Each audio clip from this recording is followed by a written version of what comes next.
Ever looked really closely at a coin in your hand, like really looked, and noticed maybe a tiny scratch or some kind of odd line and wondered, huh, could this actually be worth more because of that? Well, today we're diving into a really fascinating example of just that. We're talking about the 1994 South African 5 Rand commemorative coin, the one minted for Nelson Mandela's presidential inauguration. And specifically, we're looking at something called die cracks on these coins. Right. And these die cracks, they're essentially minor errors that happen during the minting process. Subtle imperfections, really. But kind of surprisingly, they can sometimes boost a coin's value for collectors. Interesting. So our mission today in this deep dive is to try and demystify what these particular coins with these specific errors are actually worth. We've got numismatic insights, some market data, and we're even looking at exchange rates for July 29, 2025 to make it relevant. And honestly, we found some stuff that might make you check your own pockets a bit more carefully. Okay, so first things first, what exactly is a die crack when we talk about coins? Well, think about how coins are made. There's a metal die, like a stamp, that strikes the blank coin disc. A die crack happens when that die, the tool itself, develops tiny fractures or cracks from stress. Ah, okay, so the tool breaks a little bit. Exactly. And when that cracked die strikes a coin, the metal flows into those tiny cracks, and it leaves behind a raised line or sometimes sort of an irregular pattern on the coin's surface. Gotcha. Like a little raised ridge you can feel. Precisely. And for this 1994 5 Rand coin, you might spot these lines running across, say, the black wildebeest on the reverse. That's the back. Or maybe across the South African coat of arms on the obverse, the front side. Okay, and this is considered what, like a major error? No, it's definitely classed as a minor misstrike. It's not like, say, the famous no steps error you find on the 1994 1 Rand silver coin. That's a different thing.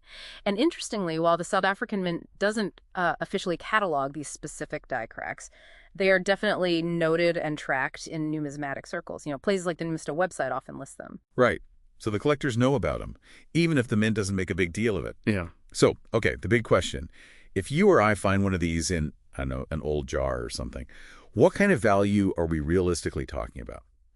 For a circulated coin, one that's been knocking around. For a circulated one with noticeable die cracks, yeah, the estimated range is generally somewhere between 100 Rand and maybe up to 1,500 Rand. 100 to 1,500 Rand. Okay. But keep in mind, if you've got an uncirculated one, or one that's in really top condition with those cracks, it could definitely fetch a higher value, maybe push past that 1,500 mark. That's quite a spread, 100 to 1,500. That's a big difference.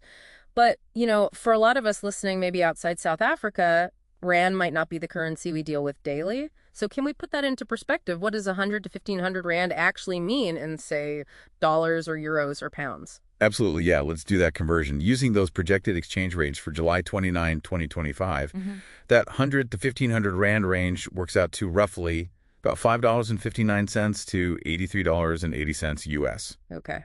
USD 5.59 to 83.80. Then 4.82 to 72.32 euros. 4.82 to 72.32 EUR. For Australian dollars, it's 8.56 to 128.42. AUD 8.56 to 128.42. Canadian dollars, that's 7.67 up to 115.12. CAD 7.67 to 1515.12. British pounds, 4.19 to 62.79. And just one more for neighbors. Mozambican medical, 360.00 all the way up to 5,400.000 medicais. Wow, okay. Seeing it like that really makes it tangible. It's not necessarily life-changing money at the low end, but definitely more than face value. So within that range, whether it's 100 Rand or 1,500 Rand, what actually drives the price? Why the big difference? Right, good question. Several key things are going on. First and foremost is condition. It's huge in coin collecting. An uncirculated coin, basically untouched, with a nice clear die crack that's going to be pushing towards the higher end, 1,000, 1,500 Rand. And a worn one. A heavily circulated one that's seen a lot of use, that'll be at the lower end, maybe 100 to 500 Rand, depending on how worn and how visible the crack still is. Makes sense. What else? Second, professional grading. If you get the coin graded by a reputable service like NGC or PCGS, and they certify it as having a die crack misstrike, that can significantly boost the value. How much are we talking? Potentially double or even triple the raw price. A graded circulated one might then reach into the 2,000, maybe 3,000 Rand territory in some cases. Grading adds that layer of trust and verification. Okay, wow. So grading is a big deal for errors. Definitely. Then third, the visibility and location of the crack itself. Is it a tiny, faint line you need a magnifying glass for? Or is it a bold crack running right across Mandela's image or the wildebeest? The more prominent and interesting the crack, generally the more desirable it is. Right. More dramatic equals more valuable. Sort of, yeah. And finally, there's market demand. The connection to Nelson Mandela always keeps interest in these 1994 coins high, generally, but minor misstrikes like die cracks aren't usually as hotly pursued as major dramatic errors or the limited edition proof coins. So the demand is there, but it's maybe a bit more niche for the specific error type. So it's not just that there's an error, but what kind of error, how obvious it is, the coin's condition, and whether someone actually wants that specific thing. A lot of factors. What about actual sales? Are people actually paying, say, 1,500 Rand for these? What does the data show? Well, that's where it gets a bit tricky. Finding specific, recent, confirmed sales data for this exact coin with die cracks is quite limited. We saw some online listings, like on Bob Shop in South Africa, asking around 1,500 Rand. But looking closer, those specific ones didn't seem to actually sell at that price. Oh, okay. Asking price isn't selling price. Exactly. But if you look at platforms like eBay, for similar minor errors on other coins, you often see maybe a 10% to 50% premium over the standard coin's value. Applying that logic suggests that, yeah, values between 100 Rand and maybe 1,000 Rand for circulated examples seem quite plausible based on general market activity.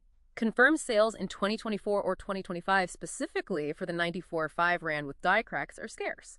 But sales of other comparable error coins do support that broader 100 to 1,500 Rand range as being, well, within the realm of possibility, especially for better examples. Okay, so the evidence is a bit scattered, but points towards that range being generally correct, even if the top end is harder to achieve. So let's say someone listening right now is digging through their change and thinks, hang on, I think I have one of these. What's the very first thing they should do? Right. The absolute crucial first step is professional evaluation. Don't just rely on your own eyes, especially if you're not an experienced collector. Take it to a reputable coin dealer or a numismatist. Let them examine it. Or, even better, especially if you think it's a good one, consider sending it for professional grading to NGC or PCGS. Why is that so important? Because they will definitively confirm if it is a die crack and not just damage. And critically, they'll assign it an official grade based on its condition. That confirmation and grade are essential if you want to understand its true market value and potentially sell it for the best price. It removes the guesswork. That makes perfect sense. Get an expert opinion. Wow. This has been a really fascinating look at how just a tiny flaw on a small piece of metal can open up this whole world of value in collecting. It really hammers home how context, the coin's condition, and what the market actually wants, how all that dramatically affects what something is truly worth. It really does. And maybe the bigger picture here, the takeaway, is that sometimes these small imperfections, things we might normally overlook, can actually hold surprising value. Not just in coins. I mean, this could apply to stamps, books, other collectibles too. You never know. Absolutely. Makes you think, doesn't it? What other little imperfections or hidden gems might you be overlooking, maybe in your own house or your own collection right now? Something to ponder. Thanks for tuning into this deep dive.